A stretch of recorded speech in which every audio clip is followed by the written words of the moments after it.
Untuk tanaman gimnosperme atau tanaman dengan berbiji terbuka, kita akan membahas ke dalam 4 divisi. Yang pertama itu ada divisi Cicadophyta, kemudian divisi Ginkgophyta, divisi Pinophyta, dan divisi Gnetophyta. Masing-masing akan kita bahas mengenai ciri-cirinya dan juga karakteristik beserta contoh dari tanaman tersebut. Gimnosperme memiliki sifat utama yaitu bijinya telanjang. Telanjang di sini maksudnya adalah bijinya tidak tertutupi oleh daging buah dan juga tidak tertutupi oleh karpel. Sehingga kurang lebih bijinya itu terdedah ke udara pada permukaan sisi kerunjung atau strobilus atau pada tangkai di antara daun-daun. Untuk yang strobilus bisa dilihat itu contohnya adalah pada tanaman pinus. Tanaman pinus, strobilus betinanya cukup besar dengan memang bentuknya itu seperti sisik-sisik. Kalau untuk sikas, strobilusnya seperti pedang di sini, yang gambar sebelah kiri. Dan terlihat itu ada biji-biji yang sudah berkembang atau ovulnya. Nah, yang berwarna hijau ini, yang seperti kelereng. Kemudian berbeda dengan tanaman Magnoliophyta atau Angiospermae yang merupakan tanaman biji tertutup, bijinya tumbuh di dalam jaringan bakal buah atau di dalam ovarium, atau terdapat pada struktur bunga yang lain. Nah, kalau kita perhatikan bagian-bagian bunga yang umum pada tanaman Magnoliophyta atau Angiospermae, di sini terlihat biasanya kan yang paling luar itu ada putiknya. Nah, tangkai putik kalau kita lihat lebih ke dalam, ke bawah, nah di sini ada bagian yang menggembung. Nah, bagian yang menggembung ini, nah ini adalah bagian dari ovariumnya. Nah, bijinya atau bakal bijinya terletak pada bagian ini. Dalam sini. Nah, jika kita bandingkan dengan tanaman gimnosperme ini, nah ini bijinya dia terdedah keluar, tidak tertutupi oleh ovarium. Nah, kalau untuk yang ini, Strobilus betina pada tanaman pinus, nah kita lihat strukturnya menyerupai sisik. Di dalamnya ini baru terdapat bijinya. Nah, ini kan merekah seperti ini membuktikan bahwa strobilusnya sudah kering atau sudah matang dan siap mengeluarkan bijinya. Nah, ini terdedah keluar. Nah, di dalam celah-celah ini terdapat terdapat biji dari pinus. Kemudian perbedaan yang lainnya dengan tanaman Angiospermae yaitu serbuk sari dari Gymnospermae berkecambah pada ovul yang terbuka dan tabung sari tumbuh dari tiap serbuk sari menembus jaringan ovul. Nah, di sini. Ini pada yang jantan, di sini serbuk sarinya berkecambah pada ovul yang terbuka. Nah, berkecambah itu nanti dia masuk ke dalam, nah di sini ovulnya. Nah, pada ovul yang terbuka, tidak tertutup oleh ovarium atau tidak memiliki saluran putik seperti pada Angiospermae. Nah, kalau kita perhatikan atau bandingkan dengan tanaman Angiospermae, serbuk sari dari Magnoliophyta ini tidak langsung bersentuhan dengan ovul, jadi tidak langsung mengenai ke ovulnya, melainkan hinggap dulu pada bagian kepala putik di sini, hinggap dulu pada kepala putik, stigma dari putik atau psilum, di mana nanti akan berkecambah. Nah, tabung sari tumbuh menembus jaringan-jaringan lain sebelum akhirnya masuk ke ovul. Nah, masuk ke sini, baru dia terjadi pembuahan. Nah, pembuahan. Nah, kalau kita bandingkan lagi dengan Gymnospermae, ini kan tidak ada salurannya. Tidak ada salurannya, jadi langsung membuahi ke ovulnya.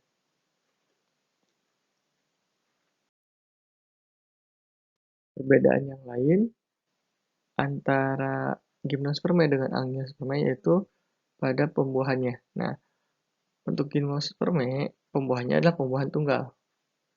Jadi tidak ada pembuahan ganda. Hanya langsung membuahi ke ovulnya saja. Untuk angiospermae itu ada pembuahan ganda. Nah, nanti akan membuahi inti kandung lembaga sekunder, kemudian membuahi ovariumnya, membuahi ovumnya. Nah, yang kalau ini nanti akan berkembang menjadi biji untuk yang gymnospermae karena dia pembuahan tunggal. Kalau angiospermae nanti pembuahannya ketika membuahi sel telurnya dia akan menjadi biji. Kemudian nanti akan membuahi juga kan inti kandung lembaga sekunder yang nantinya akan berkembang menjadi daging buah yang berperan untuk menutupi biji tersebut. Kemudian pembuluh trakea pada silem. Nah, di gymnospermae dia tidak memiliki pembuluh trakea di dalam silemnya. Jadi hanya berupa trakeid saja. Kemudian untuk angiospermae ada. Nah, jika Anda mengingat kembali mata kuliah di anatomi tumbuhan, itu Anda bisa membedakan mana trakeid dan mana trakea. Kemudian sel pengantar pada flum. Nah, untuk gymnospermae tidak memiliki sel pengantar kecuali anak divisi pada Gnetophyna. Anak divisi pada Gnetophytina. Kalau untuk angiospermae pada flumnya dia memiliki sel pengantar. Kemudian gametofit betina terdiri dari banyak sel atau banyak nukleus, kalau ini sedikit atau hanya satu saja. Kalau untuk archegonium pada gametofit betina, nah di gymnospermae itu ada, kecuali pada tanaman Gnetum dan Welwitschia. Kalau pada angiospermae, dia tidak memiliki archegonium pada gametofit betinanya.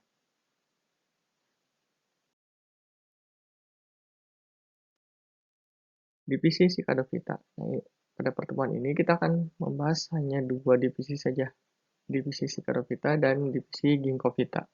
Untuk divisi Cicadophyta, contoh kelasnya adalah Lignopteropsida atau disebut juga sebagai paku berbiji karena tumbuhan ini mirip seperti tanaman paku atau perkembangan dari tanaman paku. Ordonya untuk kelas Lignopteropsida memiliki banyak ordo atau bangsa. Itu ada Lignopteridales, kemudian Medulosales, Callistophitales, Calamophytales, Chaetoniales, Corystospermales, Peltaspermales, dan Glossopteridales. Nah, kemudian ada juga kelas yang lain dari divisi Cicadophyta ini, yaitu kelas Benetitopsida. Hanya saja untuk kelas ini diketahuinya berdasarkan dari catatan fosil saja, sehingga kemungkinan sudah tidak dapat ditemukan atau sudah punah. Kemudian satu lagi adalah kelas Cicadopsida. Nah, pada pertemuan kali ini kita akan lebih membahas mengenai kelas yang terakhir ini, yaitu kelas Cicadopsida.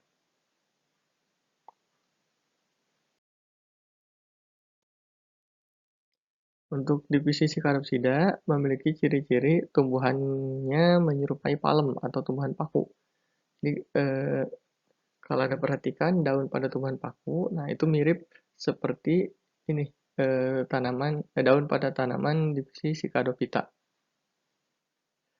Dan juga menyerupai palem karena tumbuhan pada divisi Cicadophyta ini dapat tumbuh dengan besar. Tumbuh besar, kemudian daunnya menyerupai palem. Dan juga monopodial atau tidak bercabang. Kemudian daunnya umumnya majemuk, memiliki kayu yang lunak. Kemudian strobilus jantan. Nah, jika ada strobilus jantannya ini bentuknya sederhana. Kemudian ovul dengan satu integumen. Ini ovul, nah, berada atau memiliki satu integumen saja. Untuk kelas Cicadopsida. Nah, kelas Cicadopsida merupakan anggota dari divisi Cicadophyta, memiliki ciri yang pasti sama dengan ciri pada divisi Cicadophyta, yaitu tumbuhannya mirip palem atau mirip paku. Nah, Untuk kelas Cicadopsida ini ternyata sudah hidup dari periode Trias atau zaman Mesozoik. Jadi sudah ada dari zaman purba sampai zaman sekarang. Kemudian daunnya menyirip, majemuk, membentuk mahkota di ujung batang. Nah, ini yang daun mudanya di sini. Nah, daunnya menyirip membentuk mahkota di ujung batang. Nah, jadi daun-daunnya itu terletak pada bagian ujung batangnya saja, di bagian atas. Nah, nanti akan bentuknya seperti mahkota di bagian atasnya. Kemudian batang dengan empulur dan korteks yang padat mengandung saluran resin. Kemudian tumbuhan ini berumah dua, artinya apa? Jadi dalam satu pohon itu hanya satu jenis kelamin saja. Nah, kalau contoh di gambar yang ini adalah contoh pada tanaman betina. Nah, tanaman yang jantannya beda lagi, dia terpisah. Kemudian biji terdapat pada megasporofil yang bergabung dalam strobilus, kecuali pada sikas, di mana megasporofil tersusun spiral pada batang seperti halnya daun. Nah, ini contohnya seperti ini. Kemudian mikrosporofil tersusun dalam strobilus jantan.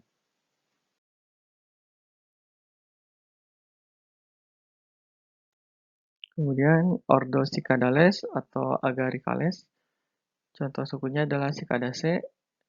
Untuk contoh spesiesnya atau jenisnya itu ada Sikas rumpi atau nama daerahnya adalah Pakis Haji. Kemudian ada juga Sikas revoluta. Nah, Sikas rumpi ini tumbuhannya lebih besar dengan daun juga yang lebih besar.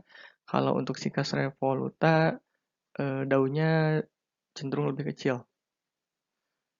Kemudian contoh yang lainnya ada Bowenia spectabilis, kemudian Bowenia cerulata. Nah, ini contoh-contoh yang lainnya bisa dibaca, ada Dion edule, kemudian Encephalartos, kemudian ada Microsikas, dan juga ada Zamia.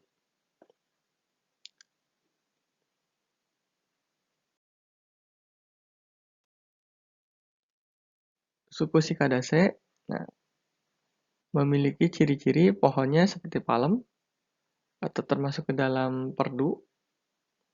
Jadi untuk perdu itu tidak terlalu tinggi, tidak sampai puluhan meter, kemudian jarang bercabang, umumnya adalah monopodial atau lurus saja, tidak ada cabangnya. Kemudian kadang-kadang mempunyai tuber atau saluran.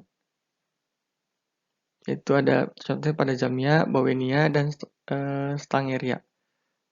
Empulurnya besar, kemudian pada bagian kulit batang terdapat saluran-saluran lendir. Pada bagian daun, untuk ciri-ciri daunnya adalah daun majemuk, kemudian bentuk daunnya adalah pinnatus, daunnya tersusun spiral. Jadi kalau kita perhatikan pada bagian duduk daunnya, pada bagian batang, nah ini bentuknya spiral. Spiral sampai ke atas seperti ini. Dan daunnya terkumpul di ujung batang, membentuk seperti mahkota. Nah, ini yang terlihat dari atasnya nih. Nah, seperti mahkota. Jadi hanya pada bagian ujung atasnya saja tempat beradanya daun. Daun mudanya menggulung. Nah, ini daun muda.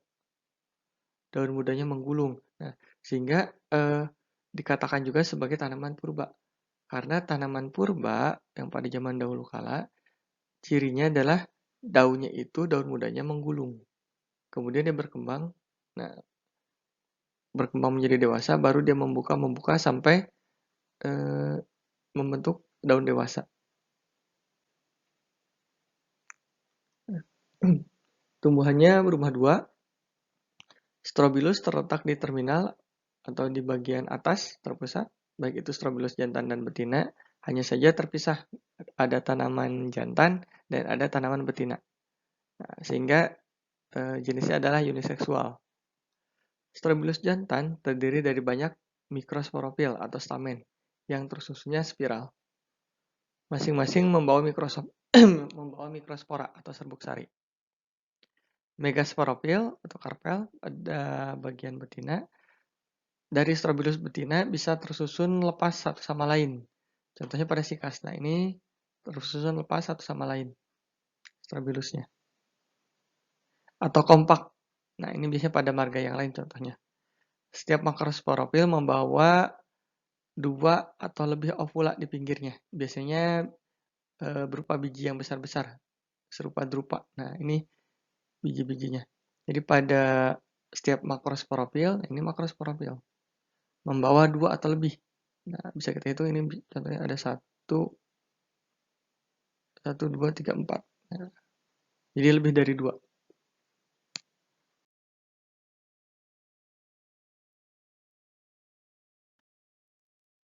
Ini adalah contoh ilustrasi dari sikas rumpi. Nah, ini contoh tumbuhannya. Dan termasuk pertu besar. Nah, ini daun-daunnya pada bagian atas, berkumpul pada bagian atas, membentuk seperti mahkota. Nah, ini untuk yang gambar A. Gambar A itu adalah tumbuhan betina, yang ini gambar A.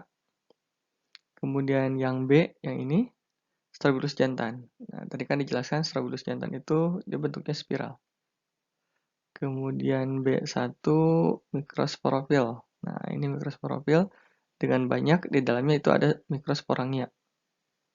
Nah, ini B2-nya. Nah, ini yang terdapat di dalam mikrosporangia. Maaf, yang terdapat di dalam mikrosporofil. Nah, ini mikrosporangianya. Nah, ini ada di dalam mikrosporofil ini. Kemudian pada bagian C itu ada megasporofil. Nah, ini megasporofil. Megasporofilnya dengan 8 ovul. Nah, 1, 2, 3, 4, 5, 6, 7, 8. Tadi kan dijelaskan bahwa megasporofil ini bisa memiliki 2 atau lebih ovul. Kemudian kalau yang ini megasporofil ovul yang sudah tumbuh menjadi biji. Nah, jadi kalau misalnya yang ini ovulnya belum terbuahi sehingga belum bisa berkembang menjadi biji. Kalau untuk yang ini dia sudah dibuahi sehingga ovulnya ini berkembang menjadi biji. Kemudian yang D ini hanya penampang memanjang pada bagian biji. Nah, terdapat 3 lapisan integumen, nucella, kemudian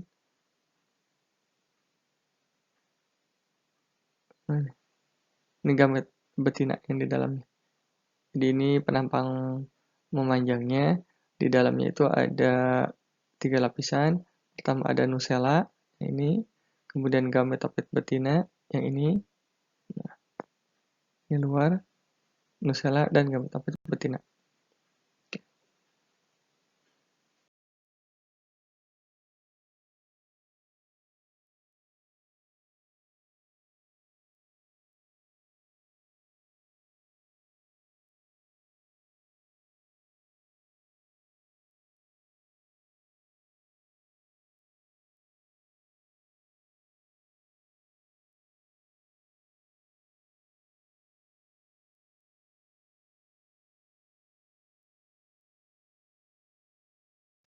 Nah, ini contoh-contoh spesies dari Cicadophyta.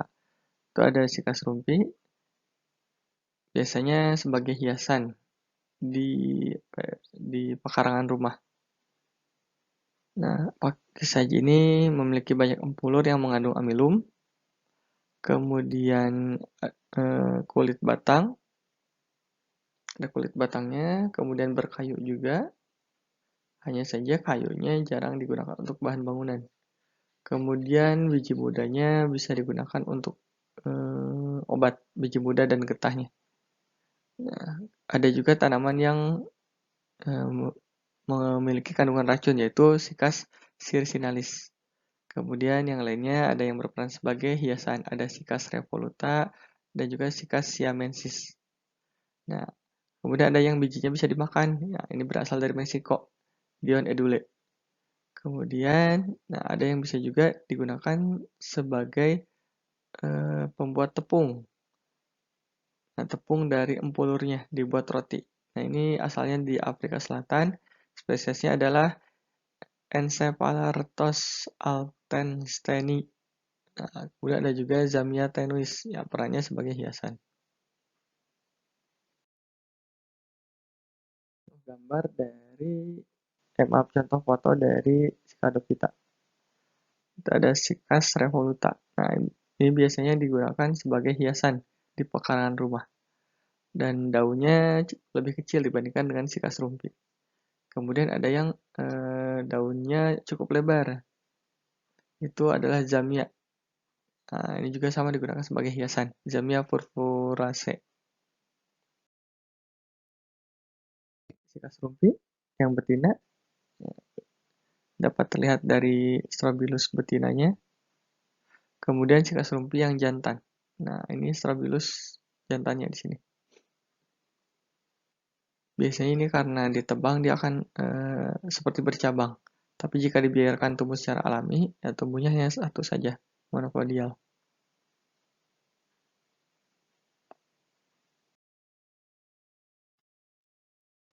Divisi yang kedua yaitu divisi Ginkgophyta. Nah, kelasnya adalah Ginkgopsida, ordonya Ginkgoales atau bangsanya, sukunya adalah Ginkgoaceae, marganya Ginkgo, dan jenisnya Ginkgo biloba. Ciri dari Ginkgopsida ini itu adalah bentuknya pohon, bukan perdu lagi. Kemudian terdapat saluran-saluran resin pada bagian batangnya. Daunnya tersebar, bentuknya seperti kipas bentuk daunnya. Nanti diperlihatkan gambarnya di slide berikutnya. Sering bercangap dua, kemudian urat daunnya dikotong. Jadi bercangap dua itu satu teolus ada dua daun. Kemudian, nah, urat daunnya dikotong. Nah, tumbuhan ini berumah dua. Nah, dia ada yang rumah jantannya, jadi ada tanaman yang jantan dan ada tanaman yang betina. Strobilus jantan keluar dari ketiak daun dan tanpa braktea, membawa banyak sporofil. Setiap mikrosporofil membawa dua mikrosporangnya. Nah, untuk yang betinanya, ovula banyak pada bagian batang yang pendek, yang terdiri atas pasangan-pasangan yang bertangkai. Satu dari setiap pasangan sering gugur. Nah, kemudian setiap ovul dengan semacam kerah pada dasarnya. Nah, kemungkinannya ini hasil dari evolusinya, sisa dari megasporofil. Kemudian bijinya serupa drupa, jadi bulat-bulat, dengan integumen luar berdaging, dan integumen bagian dalamnya sangat keras. Nah, untuk kelas Ginkgopsida ini hanya memiliki satu jenis yang masih hidup, yaitu Ginkgo biloba untuk spesiesnya. Berasal dari Cina. Nah, ini biasanya kalau di Jepang ditanam di taman-taman atau di pinggir jalan. Sama seperti halnya di Eropa dan Amerika. Nah, untuk tanaman Ginkgo biloba ini memiliki kandungan ginkgo flavonoid glycoside. Nah, yang sifatnya atau kegunaannya adalah untuk memperlancar peredaran darah ke otak. Dan jika peredaran darah ke otak lancar, ini dapat meningkatkan konsentrasi. Nah, Anda mungkin bisa nanti mencoba untuk mengkonsumsi ginkgo biloba supaya lebih konsentrasi lagi dalam belajar dan memperlancar proses berpikir. Ini untuk ilustrasi dari tanaman ginkgo biloba. Nah, untuk yang bagian ini, yang A adalah cabang kerdil dengan kelompok strobilus yang jantan. Nah, ini kelompok strobilus jantannya. Kemudian ini yang B dan C, bagian dari strobilus jantan membawa dua mikrosporangnya. Nah, untuk yang betinanya yang ini nih, ini ovul. Dua ovula, satu dan dua. Nanti setelah dibuahi, maka akan berkembang menjadi biji yang dewasa. Nah, ini bentuk daunnya seperti kipas. Kadang bercangap dua atau terbelah seperti ini.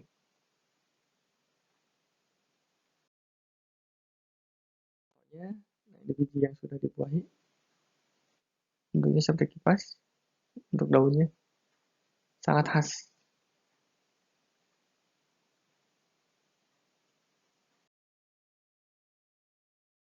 ginkgo biloba juga. Ini untuk yang jantan, ini untuk yang betina. Contohnya